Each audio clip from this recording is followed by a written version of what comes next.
Memasuki hari ke-18, Komisi Pemilihan Umum melanjutkan rekapitulasi suara tingkat nasional Pemilu Serentak 2024. Hingga saat ini KPU telah mengesahkan hasil rekapitulasi 31 dari total 38 KPU provinsi. Saat ini tersisa 7 provinsi yang belum menyerahkan data rekapitulasi daerah ke KPU RI. Sementara untuk pemilihan luar negeri, KPU menanti Panitia Pemilihan Luar Negeri Kuala Lumpur setelah menjalankan pemilihan suara ulang pada 10 Maret lalu. Sesuai peraturan KPU, rekapitulasi suara nasional pemilu serentak dijadwalkan berlangsung hingga 20 Maret 2024. Ada rekan kami Tifal Solesa di kantor KPU RI Jakarta. Tifal, jadi tinggal 7 provinsi, kapan target diselesaikan, Tifal?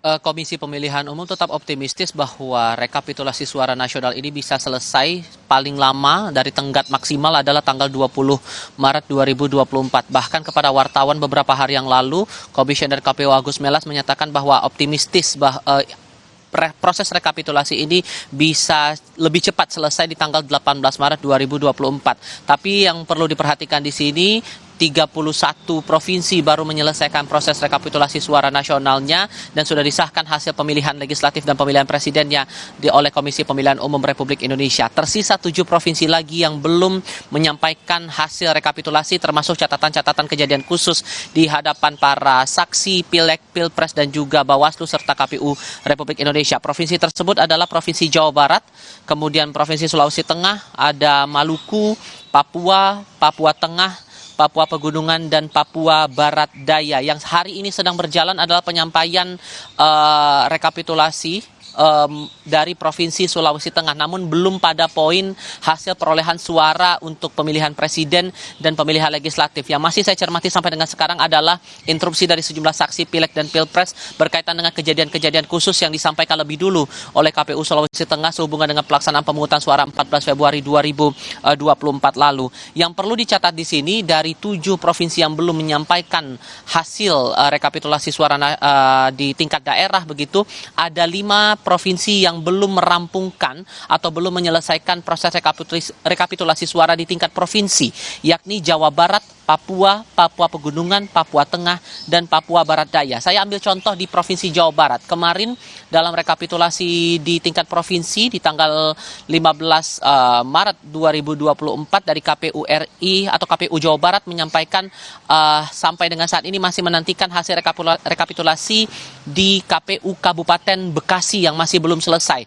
Sehingga rapat rekapitulasi atau rapat pleno di KPU Jawa Barat harus ditunda dan bakal berlanjut lagi esok hari di tanggal 17 Maret 2024. Sementara untuk 4 provinsi lain di Pulau Papua, ini masih terkendala proses rekapitulasi di beberapa distrik begitu. Saya ambil contoh, untuk Papua Pegunungan masih menunggu hasil suara di distrik Tolikara, Jayawijaya, dan Lanijaya.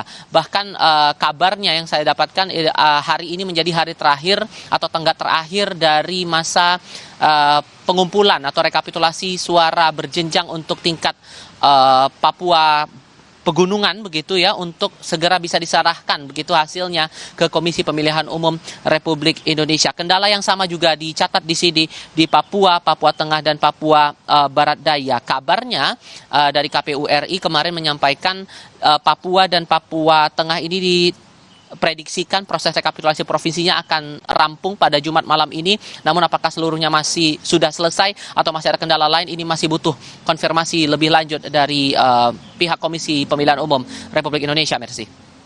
Tifal, posisi saat ini untuk Pilpres dan Pileg, suara siapa yang unggul, Tifal?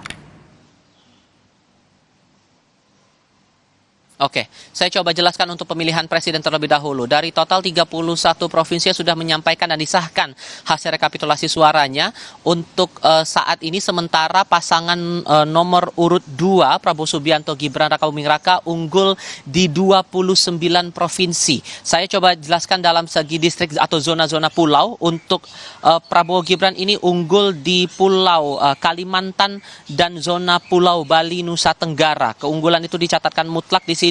Sementara untuk provinsi atau di Pulau Sumatera, 8 provinsi dicatatkan keunggulan terhadap pasangan nomor urut 2, sementara untuk 2 provinsi lainnya Saya koreksi, saya coba ulang kembali. Untuk pasangan nomor 2 unggul di 8 provinsi di Pulau Sumatera, sementara untuk 2 provinsi lainnya dicatatkan keunggulan untuk pasangan nomor urut 1, Anies Baswedan Muhaimin Iskandar, yakni di Provinsi Aceh dan Sumatera Barat. Sementara untuk pemilihan legislatif, sebetulnya dinamikanya masih bergerak dinamis, tapi top 3 partai yang terbilang unggul di beberapa daerah, di banyak daerah dipegang oleh PDI Perjuangan, Partai Golkar, dan juga Partai Gerindra. Saya ambil contoh di 5 daerah terakhir yang proses rekapitulasinya selesai dilakukan di KPU RI. Untuk Partai Gerindra mencatatkan keunggulan di Provinsi Nusa Tenggara Barat, kemudian Partai Demokrasi Indonesia Perjuangan mencatatkan keunggulan di Maluku Utara dan Papua Selatan, sementara Partai Golkar mencatatkan keunggulan di Provinsi Sumatera Utara dan Jambi. Ini masih bergerak, termasuk hari ini juga masih berjalan proses rapat pleno bersama dengan KPU Provinsi Sulawesi Tengah, dan masih kita nantikan siapa yang unggul untuk daerah tersebut untuk Pileg dan juga Pilpres 2024, Mercy. Ya, KPU telah mengesahkan hasil rekapitulasi di 31 provinsi, masih ada 7 provinsi lagi yang belum. Terima kasih Tifal Solesa, jurnalis Kompas TV yang melaporkan langsung dari kantor KPU RI di Jakarta.